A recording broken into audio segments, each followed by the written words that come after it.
नमस्कार दोस्तों, स्वागत है आपका संकल्प कोचिंग श्री गंगानगर के YouTube चैनल। जो इस YouTube चैनल पे पहली बार आए वो चैनल को सब्सक्राइब, जो वीडियो देख रहे हैं वीडियो को लाइक और अपने दोस्तों के साथ शेयर करना ना भूलें। रोजाना 10 क्वेश्चन मात्र 15 मिनट में आपको इस YouTube चैनल पे मिल रहे हैं। अक्टूबर महीने के अंदर जो करवाया गया था नवंबर की बुकलेट में, और जो नवंबर में करवाया गया था दिसंबर की अपनी द्विमासिक जो पत्रिका है वो अपना मार्केट के अंदर उपलब्ध है। आप इसको परचेज कर सकते हैं। ठीक है, इसके अंदर जो डाटा दिया हुआ है वो केवल राजस्थान क्रेडिट जीके का है, जो आपको यूट्यूब चैनल पे करवाया गया था। उसमें कुछ ऐड करके इसके अंदर जो है वो जोड़ा गया। इसके अलावा 24 दिसंबर से अपना एक बैच स्टार्ट हो रहा है रीट मेंस का, जिसमें मात्र 100 सीटें हैं। और उसी रूप में 24 दिसंबर को एक सिलेक्शन नहीं तो फीस नहीं, इस पर आधारित एक बैच शुरू हो रहा है। इसमें भी मात्र 100 सीटें हैं, जिसमें आप जो है वो तैयारी कर सकते हैं। ज्यादा जानकारी के लिए संपर्क करें 98 750 75 725। शुरू करते हैं अपनी क्लास। और अपनी क्लास का पहला क्वेश्चन, राजस्थान में नई पर्यटन यूनिट नीति 2024 का शुभारंभ किसने किया? अब देखो, बहुत ही शानदार और इंपॉर्टेंट अच्छा क्वेश्चन बनता है। राजस्थान के अंदर जियोग्राफी में आता है पर्यटन और पर्यटन नीति, लेकिन कौन सी है? पर्यटन यूनिट नीति 2024। और इसका शुभारंभ अगर पूछे किसने किया तो हमारे राजस्थान के मुख्यमंत्री श्रीमान भजन लाल शर्मा ने किया है। राजस्थान में नई पर्यटन यूनिट नीति 2024 जारी की गई है, जिसका उद्घाटन मुख्यमंत्री भजन लाल शर्मा ने मुख्यमंत्री कार्यालय से किया।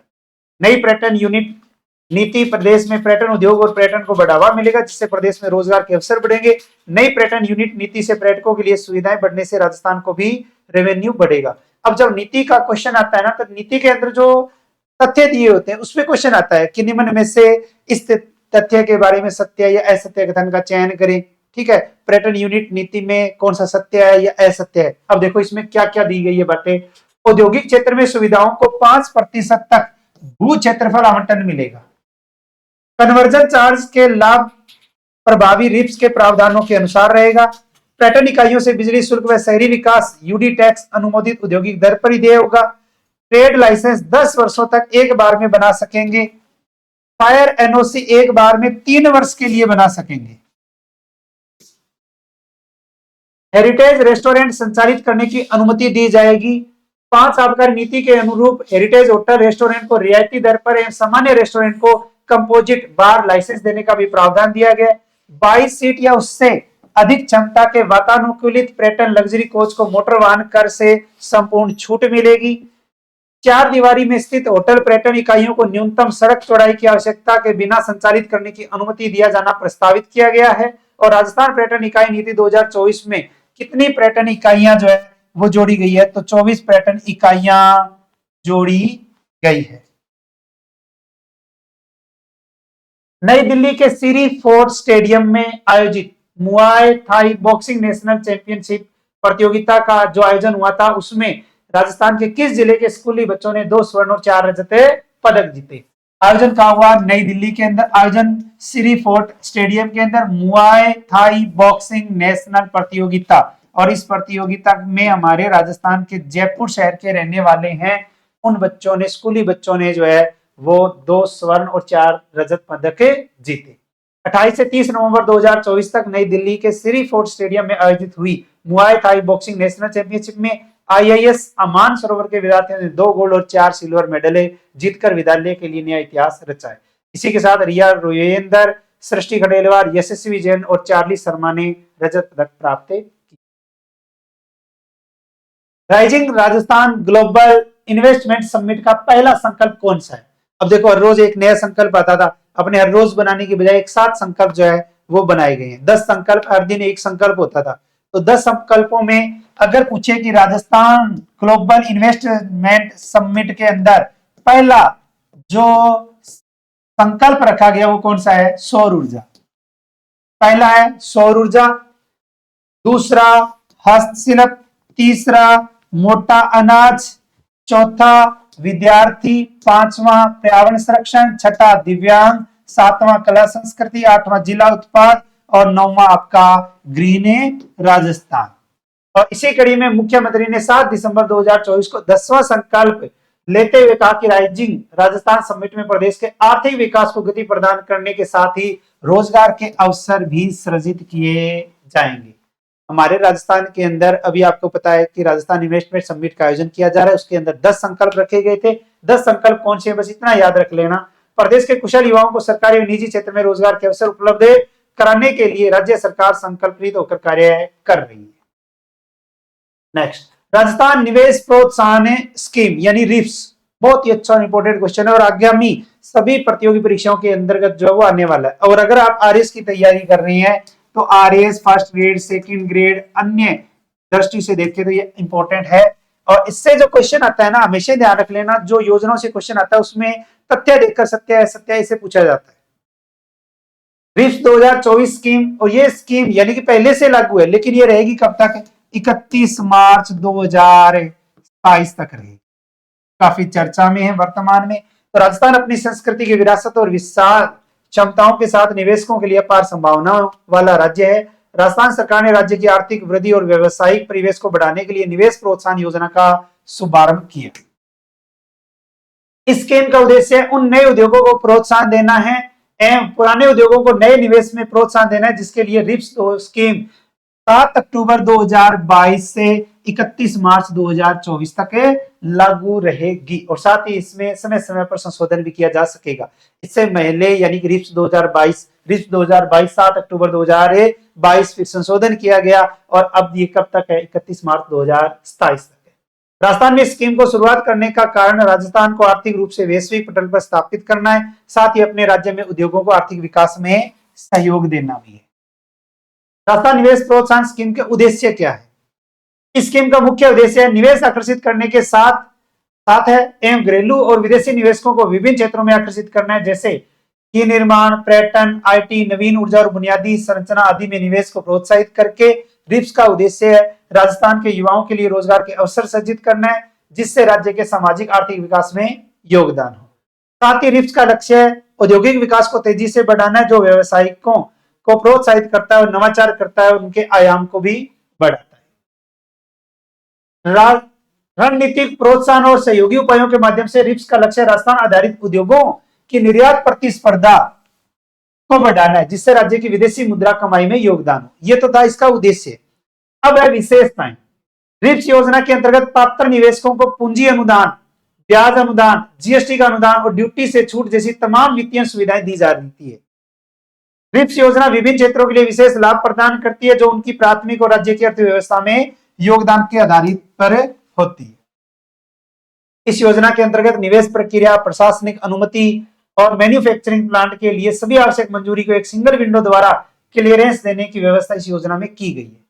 रिप्स औद्योगिक उद्देश्यों के लिए भूमि अधिग्रहण को सुविधाजनक बनाने के लिए भूमि को लीज या बिक्री पर उपलब्ध करवाता है, जिससे औद्योगिक गतिविधियों और पार्कों को विकसित किया जा सके।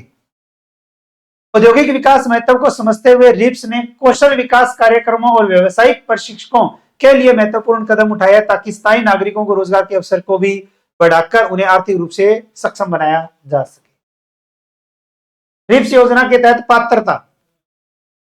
रिप्स योजना का लाभ उठाने के लिए निवेशकों को राजस्थान सरकार द्वारा निर्धारित कुछ पात्रता मानदंडों को पूरा करना आवश्यक होता है। सभी एमएसएमई मैन्युफैक्चरिंग इकाइयां जैसे तंबाकू, पान मसाला, गाय का मांस, वातित जल संयंत्र, खुदरा व्यवसायिक गतिविधियां, अन्य निषिद्ध गतिविधि को छोड़कर रिप्स 2024 के तहत लाभ प्राप्त करने के पात्र हैं। किस किस को नहीं मिलेगा? तंबाकू, पान मसाला, गाय का मांस, वातित जल संयंत्र, खुदरा व्यापारिक गतिविधियां, निषिद्ध गतिविधियों को छोड़कर अन्य जो है वो लाभार्थी लाभ प्राप्त कर सकते हैं। तो इस बात का ध्यान रखना, बहुत अच्छा शानदार क्वेश्चन बन सकता है। Cold chain, storage, conference hall, electronic, विनिर्माण क्लस्टर, हेल्थ केयर, आईटी और फिनटेक, होटल और पर्यटन, मनोरंजन, film city, pharmaceuticals, cold chain, common utility centre, कृषि उत्पादों का संरक्षण आदि सेवा उद्यम, निम्न व्यवसाय में लगे सेवा उद्यम रिप्स के तहत लाभ प्राप्त करने के लिए पात्र आते हैं। रिप्स योजना 2024 के अंतर्गत एमएसएमई इकाइयों के लिए लाभ सब्सिडी के रूप में रिफंड मिलेगा। ठीक, रिफंड कितना मिलेगा? एमएसएमई यूनिट के लिए एसजीएसटी टैक्स का 75%, 7 वर्षों की अवधि के लिए निवेश सब्सिडी के रूप में रिफंड है। दूसरा, रोजगार सृजन सब्सिडी है। पात्र एमएसएमई यूनिट को उनके द्वारा ईपीएफ और ईएसआईसी में जमा की गई राशि का 50% रिफंड ये भी 7 वर्षों तक। निर्यात प्रोत्साहन, निर्यात के लिए गुणवत्ता प्रमाण पत्र और अन्य प्रमाण पत्रों पर खर्च की गई लागत का 50% रिफंड मिलेगा, जिसकी अधिकतम सीमा 25 लाख रुपए तक। पेटेंट सब्सिडी मिलेगी, पेटेंट प्राप्त करने की लागत का 75% तक सब्सिडी रिफंड की जाएगी। एमएसएमई प्लेटफॉर्म के माध्यम से फंड यानी पूंजी जुटाना की प्रक्रिया में किए गए खर्चों में 50% की छूट मिलेगी, जिसकी अधिकतम सीमा कितनी है? 5। पहले थी 7, अब है 5। ब्याज सब्सिडी रिप्स 2024 के अंतर्गत एमएसएमई यूनिट्स को ब्याज की सब्सिडी का लाभ 5 वर्षों के लिए दिया गया। एमएसएमई यूनिट्स को रिप्स 2024 के तहत नीचे दी गई स्लैब के अनुसार ब्याज सब्सिडी मिलेगी। अब ब्याज सब्सिडी कितनी है रिप्स के अनुसार? तो ये आपके लिए क्वेश्चन है, अच्छा बनता है। नए रिप्स के तहत 1 करोड़ से 5 करोड़ पर ब्याज सब्सिडी है 6%, 5 करोड़ से 10 करोड़ पर है 4% और 10 करोड़ से 50 करोड़ तक है 3% ब्याज सब्सिडी। नेक्स्ट, केंद्रीय गृह मंत्री अमित शाह ने राज्य के किस शहर में सरदार वल्लभ भाई पटेल की 11 फीट ऊंची प्रतिमा का अनावरण किया है? तो हमारे राजस्थान के अंदर शहर आता है जोधपुर, और जोधपुर शहर के अंदर केंद्रीय गृह मंत्री अमित शाह ने 11 फीट ऊंची प्रतिमा का अनावरण किया। केंद्रीय गृह एवं सहकारिता मंत्री अमित शाह ने देश के सुरक्षा बलों में जल्द ही नई एंटी ड्रोन यूनिट बनाने की घोषणा की है। यह यूनिट पूरी तरीके से ड्रोन के हमलों और ड्रोन से हो रही तस्करी को रोकने में सफलता पाएगी। जोधपुर के मंडोर स्थित सीमा सुरक्षा बल बीएसएफ के सहायक प्रशिक्षण केंद्र में आयोजित बीएसएफ के 60वें स्थापना दिवस पर व हीरक जयंती के शुभारंभ समारोह में इन्होंने भाग लिया। नेक्स्ट, ई कचरे के रिसाइकलिंग में राजस्थान देश में कौन से स्थान पर है? ठीक है, तो ई कचरे की रिसाइकलिंग की दृष्टि से देखें तो राजस्थान जो है वो देश में 8वें स्थान पर है। इलेक्ट्रॉनिक कचरा, ई कचरा के प्रबंधन और इस कचरे को नई सामग्रियों में बदलने यानी रिसाइकलिंग करने की कोशिश के तहत देश के विभिन्न राज्यों में कुल 295 रिसाइकलिंग इकाइयां बनाई गई है। टोटल 295 इकाइयां। उत्तर प्रदेश में सबसे ज्यादा 82 रिसाइकलिंग इकाइयां, इसके बाद कर्नाटक का स्थान है जहां 45 रिसाइकलिंग इकाइयां हैं। इसके बाद में अपना आता है राजस्थान का, और राजस्थान में कितनी रिसाइकलिंग इकाइयां हैं? 10। इन रिसाइकलिंग फैक्ट्रियों का मकसद सिर्फ बड़ी तादाद में सालाना तैयार हो रहे कचरे के अबार का प्रबंधन करना ही नहीं, बल्कि एक ऐसी चक्रीय अर्थव्यवस्था की प्रणाली तैयार करना है जिसमें इन कचरे से निकली कीमती वस्तुओं को दोबारा इस्तेमाल किया जा सके। नेक्स्ट, राज्य के किस जिले के रहने वाले आईएएस संजय मल्होत्रा आरबीआई के 26वें गवर्नर बने? बहुत ही अच्छा और इंपॉर्टेंट क्वेश्चन बनता है, और आगामी जो प्रतियोगी परीक्षा में आने वाला क्वेश्चन है कि आरबीआई के 26वें गवर्नर। ठीक है, तो अपना राइट आंसर रहेगा संजय मल्होत्रा। ठीक है, लेकिन पूछा गया है किस जिले के हैं, तो बीकानेर के। किस जिले के हैं? बीकानेर के। तो केंद्र सरकार ने राजस्व सचिव एवं राजस्थान कैडर के आईएएस अधिकारी संजय मल्होत्रा को रिजर्व बैंक ऑफ इंडिया का नया गवर्नर नियुक्त किया। इनकी नियुक्ति 3 साल के लिए होगी। वेतनभोगी तबके को राहत देने के लिए नई टैक्स प्रणाली लागू करने में इनकी अहम भूमिका भी रही थी। शिक्षा क्षेत्र में उल्लेखनीय योगदान के लिए सतत विकास पुरस्कार से किसे सम्मानित किया गया? कौन सा पुरस्कार? सतत विकास पुरस्कार, और इस पुरस्कार से सम्मानित किया गया है स्वाति जैन को।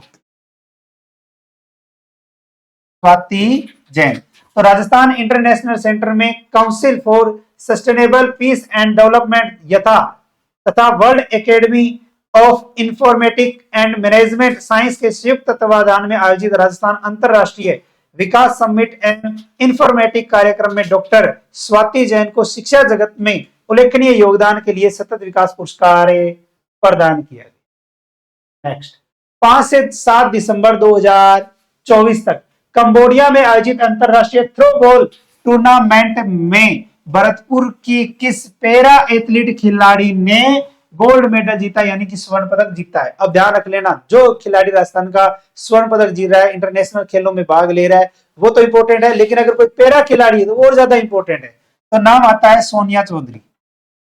सोनिया चौधरी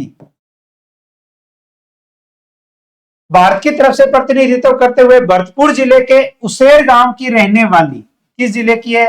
भरतपुर जिले की उसेर गांव की रहने वाली बेटी और सातरू गांव की बहु दिव्यांग पैरा एथलीट सोनिया चौधरी ने इस प्रतिस्पर्धा में बेहतरीन प्रदर्शन करते हुए स्वर्ण पदक के जीतने के साथ ही बेस्ट प्लेयर का खिताब भी अपने नाम किया है।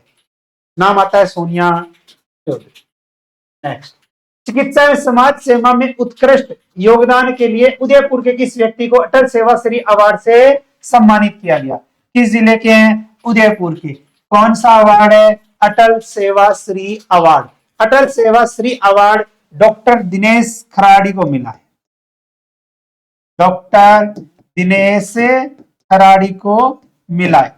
तो डॉक्टर दिनेश खराड़ी जो राजस्थान के उदयपुर के रहने वाले हैं। तो राष्ट्रीय समता स्वतंत्र मंच द्वारा भारत नेपाल सांस्कृतिक सम्मेलन का आयोजन किया गया, जिसमें डॉक्टर दिनेश खराड़ी को अटल सेवा पुरस्कार से सम्मानित किया गया। डॉक्टर खराड़ी वर्तमान में डूंगरपुर मेडिकल एवं हॉस्पिटल में कार्यरत हैं। इससे पहले की बात करें तो 15 अक्टूबर 2024 को जवाहरलाल नेहरू कला केंद्र में अंतरराष्ट्रीय जनजातीय संस्कृति महोत्सव 2024 का आयोजन किया गया था और इस आयोजन के अंदर चिकित्सा क्षेत्र में असामान्य योगदान के लिए डॉक्टर दिनेश खराड़ी को अंतरराष्ट्रीय चिकित्सा एवं स्वास्थ्य सम्मान से भी नवाजा गया था। तो अंतरराष्ट्रीय चिकित्सा एवं स्वास्थ्य सम्मान से भी किसे नवाजा गया? डॉक्टर दिनेश खराड़ी को। कल आपसे एक क्वेश्चन पूछा गया था, राजस्थान में 400 साल पुरानी तापी बावड़ी जलाशय कहां स्थित है? तो जिसका राइट आंसर था जोधपुर। क्वेश्चन फॉर यू के तहत आपके लिए क्वेश्चन है जिसका आंसर आपको मेन कमेंट बॉक्स के अंदर देना है। 15 दिसंबर 2024 को Vedanta pink city half marathon के 9वें संस्करण का आयोजन कहां किया जाएगा? इसके अलावा घर बैठे आप तैयारी करना चाहते हैं तो संकल्प ऐप डाउनलोड करके आप अपना कोर्स परचेज कर सकते हैं और मार्केट के अंदर ये किताबें उपलब्ध है। तो रोजाना ये क्लास लगाते रहिए, जैसे ही महीना कंप्लीट होगा आपको मार्केट के अंदर इसकी बुकें मिल जाएगी। मिलते हैं कल नए क्वेश्चनों के साथ, तब तक जय हिंद, जय भारत, नमस्कार।